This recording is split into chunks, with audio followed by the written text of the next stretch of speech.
Bom, pessoal, agora iremos ver termodinâmica e logo após a eletrostática. Primeiramente, a termodinâmica.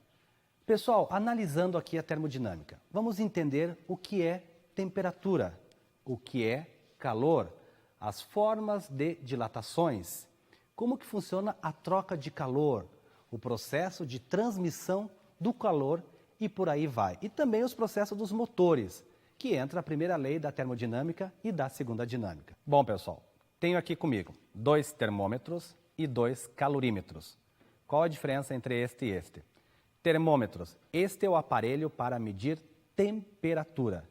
Calorímetro, este é o aparelho para medir o calor. Qual é a função de um e qual a função do outro? Primeiro, termômetro, eu tenho um de mercúrio e um de álcool. Não confunda, mercúrio não é vermelho, mercúrio é prata. Esse termômetro ele vai de menos 10 graus Celsius a 110 graus Celsius. Esse também. Qual a diferença entre este termômetro e o seu caseiro? É só a leitura, só a precisão de leitura, mas tem a mesma função. Calorímetro, ele mede o calor. Já mostro para vocês aqui os componentes internos desse calorímetro. Primeiro vamos definir o que é temperatura. Temperatura é a agitação, é a energia cinética das moléculas. Quando você pega um termômetro e você coloca debaixo das axilas, o que vai acontecer? Vai entrar em equilíbrio térmico, que é o quê? A agitação das moléculas do seu corpo com o termômetro e vai dilatar a coluna de mercúrio. Dilatando vai ver a sua temperatura. Então guardem, temperatura é a energia cinética das moléculas. Tranquilo? Agora no calorímetro. Calorímetro é uma garrafa térmica mesmo, né? Temos aqui isopor, né? Tem um furinho ali, este furinho é para introduzirmos o termômetro, né? Para introduzir o termômetro aqui. Temos dentro também isopor e temos um copo de alumínio, né? E o que acontece? Nós colocamos água aqui dentro e colocamos outros materiais, ferro, chumbo, seja lá o que for, para fazer o quê? Para ver quanto de calor se ganhou ou se perdeu. Então, isso é um calorímetro. Tenho este aqui ao lado, que é um pouco mais sofisticado, mas também a mesma função, né? Eu tenho também aqui um ebulidor, que eu conecto aqui e, dependendo da voltagem, eu tenho uma certa temperatura. Eu tenho um agitador de partículas. Também eu tenho um copo aqui dentro. E, olhando para vocês se identificarem com a garrafa térmica, está aqui a ampola dele. Então, esse é um pouco mais sofisticado. Então, guardem, o calorímetro é um aparelho para calcular o calor, quantas calorias se ganha ou se perde. E o termômetro é para ver a temperatura. Tranquilo? Bom, pessoal, calorimetria. Já vimos aí a parte de temperatura, agora a parte de calor. O que é calor? Já falamos que temperatura é a energia cinética das moléculas. E calor, que é uma parte bem importante. Calor é uma energia, olha a palavra, energia, é uma energia em trânsito e acontece de um corpo para outro. Só que para acontecer esta transferência, os corpos têm que estarem em temperaturas diferentes. Senão não tem troca de calor. Um exemplo, a sua mão está numa certa temperatura e você pega a mão da sua namorada ou do seu namorado e está uma outra temperatura. Aí você fala, nossa, que mão gelada. Outro termo que na física não utilizamos, frio, e sim ausência de calor. Aí você pega na mão da outra pessoa, está fria, aí passa um certo tempo, que é o chamado equilíbrio térmico, as duas mãos estão na mesma temperatura. Quer dizer o quê? Um forneceu calor para o outro, espontaneamente isso acontece. O de maior temperatura para o de menor temperatura. Então guardem, calor é uma energia em trânsito que acontece de um corpo para outro e ambos têm que ter temperaturas diferentes. Tranquilo? Outra definição, pessoal. Calor sensível e calor latente. Calor sensível. Aparecendo para vocês uma animação aí, um ferro sendo aquecido. Percebam que o ferro aquece, muda a temperatura, mas o estado físico da matéria não muda. Quer dizer o quê? Ele é sólido, continuou sólido. Ele não virou líquido, então ele continuou sólido. Isto é calor sensível. Só tem variação de temperatura e não existe mudança do estado físico da matéria. Quer dizer o quê? Ele fica sólido, ou só fica líquido, ou só fica gasoso. Esse é o exemplo do calor sensível. Agora, calor latente. Analisando o calor latente. Calor latente acontece o quê? Eu aqueço o material, tenho um copo, coloco gelo e um pouquinho de água. Coloco o termômetro e começo a aquecer. Aquecendo, está acontecendo o que com o gelo? Ele começa a derreter. Derretendo o gelo, percebendo no termômetro, o termômetro não mudou a temperatura. O que está acontecendo? Está mudando o estado físico da matéria. O sólido, que é o gelo, está virando líquido. Em resumo, o calor latente não pode ter variação de temperatura, somente a mudança do estado físico da matéria, que é o contrário do calor sensível. Calor sensível muda a temperatura, não muda o estado físico. Calor latente muda o estado físico e não muda a temperatura. Ficou claro? Bom, pessoal, falaremos agora capacidade térmica e calor específico da substância. Então, vejam bem, calor específico da substância e capacidade térmica do corpo e não da substância. Como é que funciona isso? Olhando aqui, capacidade térmica, nós iremos fazer uma diferenciação entre o C maiúsculo e o C minúsculo, para não dar confusão. Esse Q é o calor, quantidade de calor, sempre dado em calorias. Claro que também uma energia pode ser em joule. Lembrando que tem uma relação, mostrando aí para vocês na tela, uma caloria é igual a 4,18 joule. E aqui sobre ΔT. Esse ΔT é a temperatura. Então, o que significa uma capacidade térmica de 5 calorias por grau Celsius? Fazendo uma relação aqui, pessoal. O que significa um carro a 300 km por hora? Quer dizer o quê? Que ele está fazendo em 1 hora 300 km. Também 5 calorias por grau Celsius. Para variar 1 grau Celsius é necessário 5 calorias. É a mesma relação. Não tem que ficar decorando as relações. É só você ver que é 5 calorias por 1 grau Celsius. Se é 2 graus Celsius, vai ser quanto? 10. E por aí se vai. Tranquilo? Agora, as unidades de respostas. Já falei para vocês. Calor, cal. Temperatura, grau Celsius. Então, a unidade de resposta é caloria por grau Celsius. Calor específico da substância. Aí não é do corpo, e sim da substância. Temos uma relação. Percebam que eu usei um C menor e um C maior, um C minúsculo e um C maiúsculo. Né? Então, calor específico será o quê? A capacidade térmica sobre a massa. Né? E aí, nós faremos a seguinte relação para chegar nessa equação fundamental da caloria, que é o famoso Q-macete, que é do calor sensível. E tem também o outro famoso do calor latente, que é o Q-mole. Então, na tela para vocês, calor sensível, Q-macete, Q igual M vezes C vezes ΔT.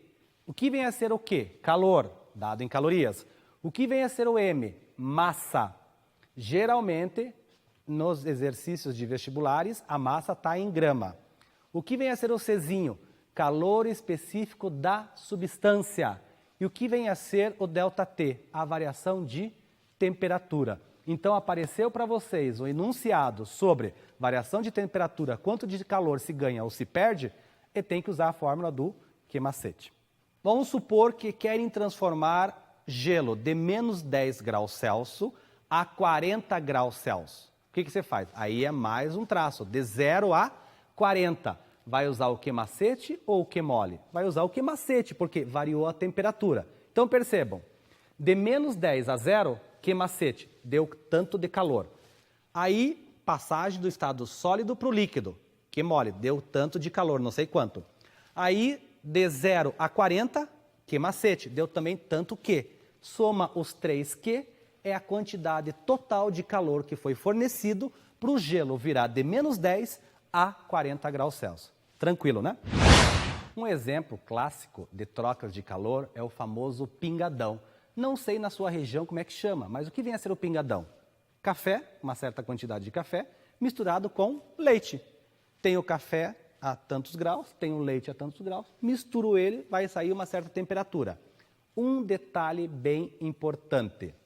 Pessoal, se eu tenho tantos mililitros de café a uma certa temperatura, ele também tem um calor específico. Aí eu pego o leite, também tem tantos mililitros de leite e tem uma certa temperatura. Geralmente o leite é a temperatura inferior do café. Supondo que o leite esteja a 20 graus Celsius. Supondo que o café esteja a 80 graus Celsius. Mistura os dois, você vai ter uma quantidade X de ml, não sei quanto, mas não me façam isso. 80 menos 20, a temperatura final vai dar 60. Não faça, que é errado. Você vai ter que fazer os processos de troca de calor. E falamos que o processo é adiabático. O que é um processo adiabático? Que não troca calor com o meio externo. Quer dizer o quê? Eu pego o café, coloco o leite, ele não pode interagir com o meio externo, com o ar. Então a gente fala que é um processo adiabático, que não faz troca com o meio externo. Fica isolado. Misturei e vai dar uma certa temperatura. Então você faz o Q do café mais o Q do leite igual a zero. Esse igual a zero quer dizer o quê? É o processo adiabático, ele não pode fazer trocas de calor. Feito isso, você vai fazer, como é variação de temperatura, não pode entrar o Q mole, tem que entrar o Q macete. Então, o Q macete do café mais o Q macete do leite igual a zero, faz a sua conta, você acha a temperatura. Mais uma vez relembrando, não façam média aritmética somando 1 mais 2 neste caso. Faça a conta que a temperatura não vai dar um subtraindo do outro ou somando um pelo outro dividido por 2. Em certos casos dá certo, mas geralmente não é por essa linha de raciocínio. Tranquilo? Um processo bem interessante é o processo de transmissão de calor, que são 3. Condução, convecção e radiação. Alguns autores dizem irradiação, mas é mais usual usar o termo radiação. Pessoal, vejam aí radiação, processo de convecção e processo de condução. Primeiro, pegar a condução. Condução, se você aquece o ferro aí no fogo, o que vai acontecer? O fogo vai bater na ponta e vai começar a energia cinética das moléculas e vai aquecendo as outras. Então, precisa de um meio que aconteça isso. Então, uma vai vibrando a outra e vai aquecendo todo o metal. Isto é um processo de condução. Agora, um outro processo, convecção, muito usual. Sempre temos exemplo dentro de casa, que o exemplo é qual? A geladeira. Vamos falar sobre a geladeira. Você abre a geladeira, você vê lá as suas prateleiras, geralmente são grades, não estou falando as geladeiras modernas, estou falando as tradicionais. Tem o congelador em cima, lá embaixo tem o quê? A gavetona para colocar frutas e verduras e o congelador fica em cima. Por que o congelador fica em cima? O ar gelado ele é mais denso, é mais coeso, é mais junto, mais denso. Então a densidade é maior, ele tende a descer. E o menos denso, está lá embaixo, ele tende a subir. Então o processo de convecção é esse, sobe, desce, mais um motivo de não se colocar nenhuma toalhinha dentro das prateleiras, porque você está impedindo o processo de convecção. Outro detalhe importante, refrigerador e aquecedor. Por que geralmente a parte do refrigerador, de um ar-condicionado, a parte fica no superior? Porque tem que o frio descer para o quente subir. Tem que fazer isso, não adianta colocar um ar-condicionado na parte inferior. Como é que vai fazer isso? Né? Agora o aquecedor já é diferente, ele tem que ficar na parte inferior. Por quê? O quente sobe e o frio desce. Esse é o processo de convecção. E é necessário de um meio material para que isto aconteça. O outro processo agora, processo de radiação. Este sim, não necessita de meio para acontecer esse processo. Como é que acontece? Um exemplo, o Sol. O Sol está lá no centro do nosso universo, né, emitindo radiações. Então ele vem no vácuo e chega até nós. Então o Sol é um exemplo típico de radiação. Pessoal, um exemplo de condução que temos certos conceitos errados é o quê? Geralmente a mamãe fala assim, Filhinho, não pise com o pé no chão, pise no tapete. Gente, se você pegar o termômetro e colocar no tapete e colocar no chão, a temperatura é a mesma. Como, professor? A temperatura é a mesma. O que nós temos é a condutibilidade térmica, quer dizer o quê? Ó? Aqui no estúdio, eu tenho aqui esse tipo de material e tenho esse tipo de material, inox, e aqui um curvinho. Eu coloco a mão aqui, eu tenho a sensação que isso está mais gelado do que este aqui. Mas não, a temperatura dos dois é a mesma. E aí entra o processo que está aparecendo para vocês na tela aí, o fluxo de calor, né? Que é o quê? A quantidade de calor num certo tempo, é a condutibilidade térmica. Então, se eu tenho um K com maior condutibilidade, ele tem maior processo de transmissão de calor. Por isso que eu vejo que a madeira e pega o ferro, você tem a sensação que o ferro é mais frio, mas não. O processo dele, o fluxo de calor é maior do que o outro, que nós chamamos de condutibilidade térmica. Ficou claro, pessoal? Mudança de fase, que é o famoso QMOL. Vejam na tela aí para vocês. Vocês viram isso, acho, na 7ª série. Sólido, líquido e gasoso. Então veja, como é que se chama a passagem do sólido para o líquido? Como é que se chama a passagem do líquido para o gasoso? Gasoso para o líquido e líquido para o sólido. Processo do sólido para o líquido. Fusão. Processo do líquido para o vapor. Vaporização. Aí um detalhe importante, pessoal. A vaporização abre em 3. Evaporação, ebulição e calefação. Qual a diferença dos 3?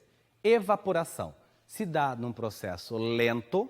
Imagine, poças d'água, toalha estendida no varal. Por que se estica as roupas no varal? Maior área. Aí entra a lei de Dalton. O processo de ebulição se dá de uma forma tumultuosa. Chaleira, né? A chaleira, você vê lá a ebulição de uma forma tumultuosa. E, geralmente, trabalhando com água a 1 atm, lembrem, 1 atm, pressão, e se dá de uma forma tumultuosa, até 100 graus Celsius. E calefação acontece acima de 100 graus Celsius. Um exemplo, vocês já viram uma chapa de fazer hambúrguer e coloca uma gota d'água e a gota vira uma bolinha e fica dançando? Aquele processo é um processo de calefação. Tranquilo? Agora o processo do gasoso para o líquido. Condensação ou liquefação. E o processo do líquido para o sólido, solidificação. Pessoal, analisando aqui, do sólido para o líquido e do líquido para o gasoso, eu forneço calor, então o calor tem que ser positivo, sinal de mais. Do gasoso para o líquido, do líquido para o sólido, eu tenho que tirar calor, calor negativo, então vai usar sinal de menos. Então está aí o processo de transmissão de vocês, aí a parte superior vai ser positivo e a parte inferior vai ser negativo. Acima de uma certa temperatura para cada substância, de vapor vira gás. Tranquilo? Primeira lei da termodinâmica. Pessoal, essa matéria ela é bem teórica, então preste atenção nos conceitos. Imagine que eu tenha um copo ou um cilindro e dentro tem um êmbolo. O que seria esse êmbolo? Já viu seringa, aonde você tem aquela borrachinha? Aquela borrachinha seria o êmbolo. Então o que acontece? Eu tenho um certo êmbolo aqui, que ele está desprovido de atrito, então ele sobe e desce. Eu tenho um certo gás aqui dentro. Eu aqueço. O que vai acontecer? Eu forneço calor. Esse gás vai começar a se agitar. Se agitando, ele se expande. Expandindo, esse êmbolo sobe. Imagine um pistão de carro, né, do motor, 4 tempos. Então, acontece a explosão e sobe. Então, acontece uma mudança de volume. Eu tinha um certo volume inicial e tenho um volume final. E esse pedaço é variação de volume. Só que o detalhe importante é o quê? Para ele subir, foi aplicada uma força. Não foi? Foi aplicada uma força. Porque ele não vai subir sozinho esse êmbolo. Teve uma força vertical para cima, no caso de expansão de volume. E como ele teve uma variação, teve uma distância. Lembrem, o que é força vezes distância? Trabalho.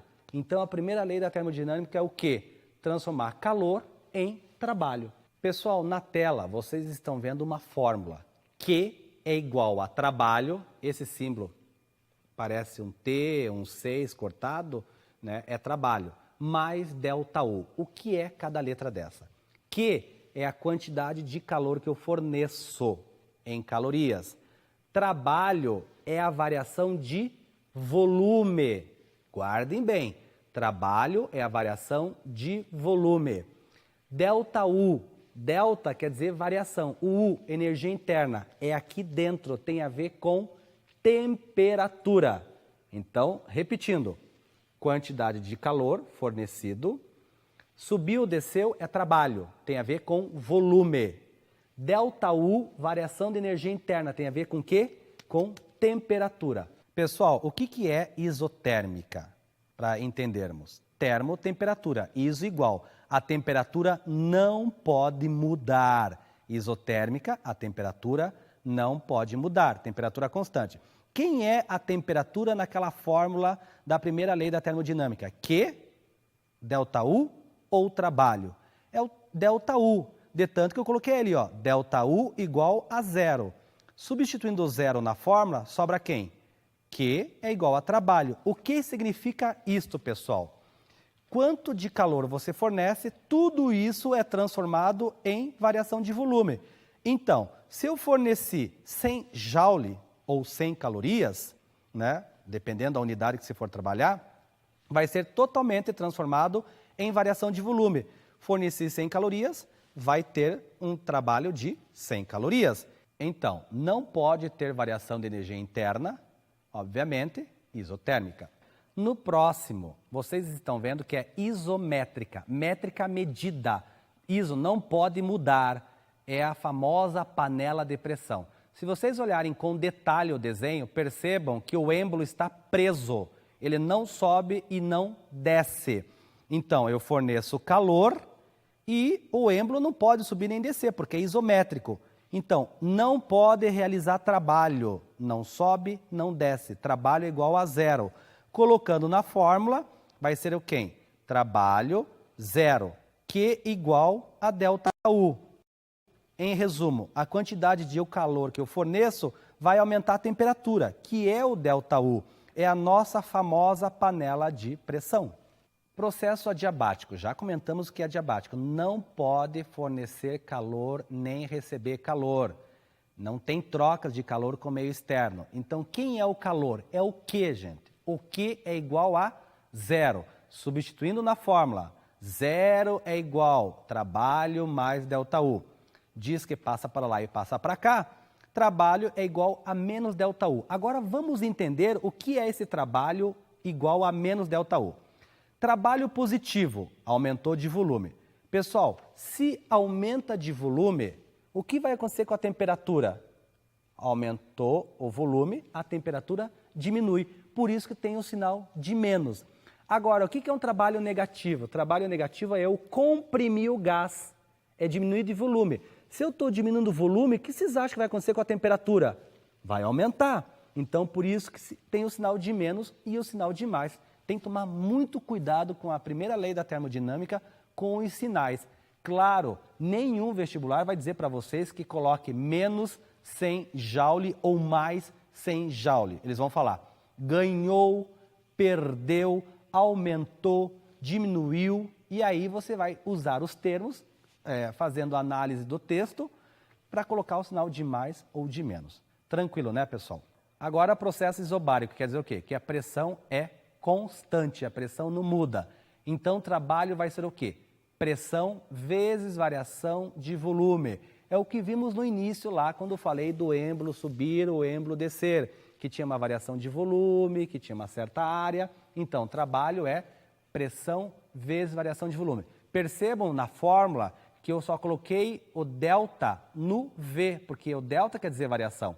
O P é a própria pressão, não muda. E aí entra a fórmula normal, que é igual a trabalho mais variação de energia interna.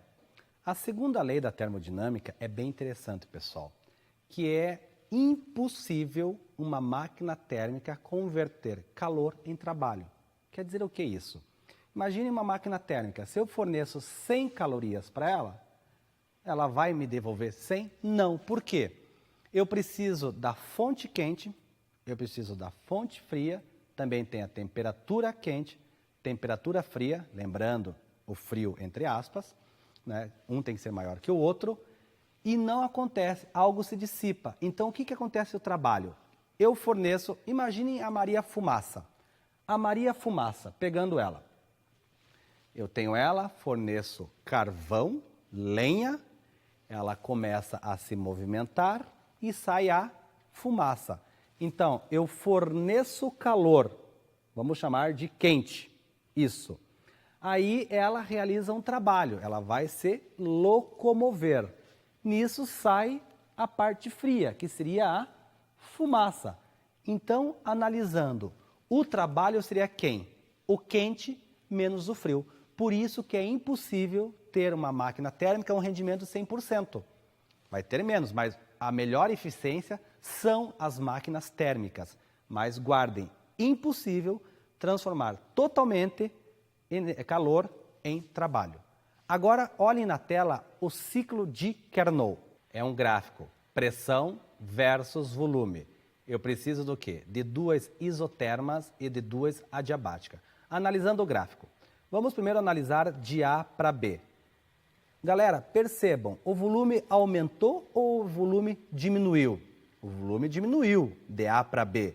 E o que aconteceu com a pressão? A pressão aumentou. Se diminui o volume, o que acontece com a temperatura? Bom, se diminui o volume, a professora apertou, aumenta a temperatura. Isto mesmo. Chamamos isso de compressão adiabática. Compressão por quê? Porque diminuiu o volume. E adiabática porque eu estou numa linha adiabática. Agora analisando de B para C. O que está acontecendo ali, essa transformação de B para C? Aumentou o volume, não aumentou? Sim, se aumentou é uma expansão. Como estou na linha da isoterma, só pode ser uma expansão isotérmica. Aumentou o volume? Aumentou. O que aconteceu com a pressão? Olhando aí, diminuiu. E a temperatura?